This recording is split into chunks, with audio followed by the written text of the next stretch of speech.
I think that we have the opportunity to elect an incredible man as president, but we can't take anything for granted. I think we've all witnessed what happened when we sit back and assume that, hey, it's a no-brainer and our guy will get elected. We really cannot sit this one out. It's a grassroots, neighbor-to-neighbor campaign. So really he needs all of us to be an army out there making sure that we don't mess this one up. The key parts of any campaign is door-to-door canvassing, because that's really where you put a face on the campaign, and it's statistically the most effective way to influence people. The benefit of phones is that you can reach a large number of people in a short bit of time, and each of those things are very easy to learn. We give you all the training and support that you need. For any one of those introverts out there, there's also all kinds of things that we might need help with in the office. It might be something as simple as helping us make copies, helping us assemble packages, and those kinds of things. So come on into the office, find out what we need on any given day, and there's lots of ways that you can get out and give us your help. So if you are interested in volunteering, you can always speak to me with any questions. The two biggest needs we have volunteering are door-to-door canvassing and phone banking. And we make phone calls. We start at 10 in the morning, Monday through Saturday, and we make phone calls until 9 o'clock at night. So you can come by any time and we'll have phone calls to make. On Sunday we start at noon and go till 9. And canvassing door to door, we do all day during the weekends, and during the week we try to send people out around 4 p.m. because that's when people start to arrive home. But if you only have time in the middle of the day and want to do some door to door, we will send you out earlier than that. The best way to sign up to volunteer is to just speak to anybody at the front desk, and they will point you to our volunteer sign-up sheet, where we'll just get your information and find out a shift that works for you. We're pretty flexible. We'll work with whatever time you've got. If you have a couple hours here and there, we can use you. We can use all the help we can get. We've made it very easy for you because we created a walk list that has the dots on a map showing exactly where each house is that you're going to be contacting. And then the way it's laid out is each side of the street is a sheet of paper with all the houses on that block.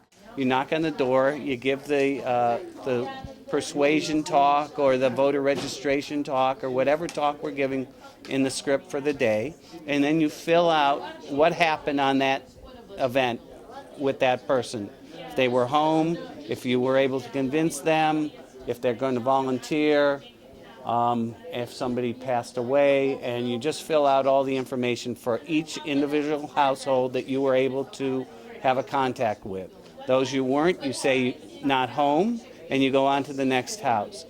We've cut these lists so that you should be able to walk your list in about an hour and a half, 2 hours at the most. We expect you to not spend more than 5 minutes talking to anybody. If they're that unsure what they're going to do, 5 minutes is about all the time that we want you to spend, unless you really think you're going to pull this guy in over the line. When you get back, you've finished all your sheets. We ask you to go through and tally up the results of how many houses did you walk up to, how many people did you talk to, how many of those people were you able to convince to vote for Obama. You turn it in to us, sign back out the sheet so that we know that it's been returned, and you're done for the morning. You can go back out for a second one if you've got the energy. Well, we do phone calls here because it's one of the best ways to reach the most amount of people in the shortest amount of time. You can make 50 phone calls in an hour, whereas you can knock on the same amount of doors, and it will probably take you about 2 hours or so. So when you make phone calls, you will be set up with a calling list, which is just a sheet of phone numbers, names, and addresses of people that you're going to call. You'll be set up with a script. If you're making persuasion calls, which is what the majority of the phone calls we make are, those are ones that are calling undecided voters to try to persuade them to vote for Barack and Joe Biden. And so you'll get a script, you'll get the phone list, and you'll get a tally sheet at the end so that we know how many calls were made, how many people you spoke with, how many people are supporters, and how many people weren't home, how many people had the wrong number, that kind of thing. And what we really want to know is who the undecided voters are, because those are the people that we want to call multiple times. We want to knock on their doors because we want to make sure that we are getting them all of the information that they need in order to make a decision to vote for Barack.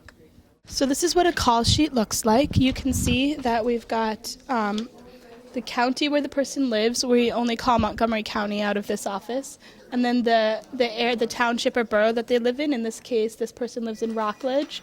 We've got their name, their address, and their phone number.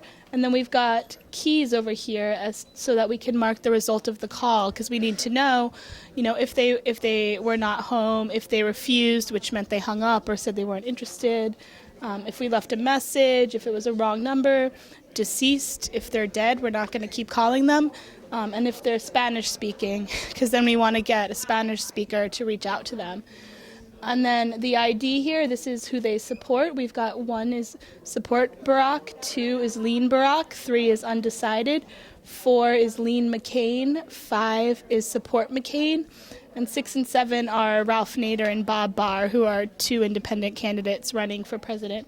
And then we also have some talking points and issue papers and things like that we can give you so that you don't feel like you just need to be a policy expert on everything in order to persuade somebody, because that's actually not what needs to happen.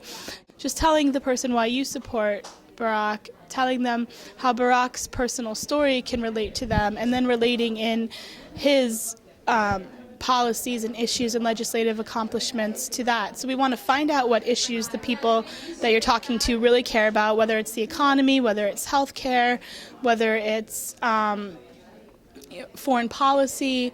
Find out what they really care about, and if you can talk about it, then do. And if you can't, you can say, we will get back to you with more information, because we do follow up with people. So it's better to just say that you don't know than to try to talk about a subject that you really aren't sure about. We will probably give you about five call sheets with about 14 calls on a sheet. Some have fewer because they're 2 people in the same household.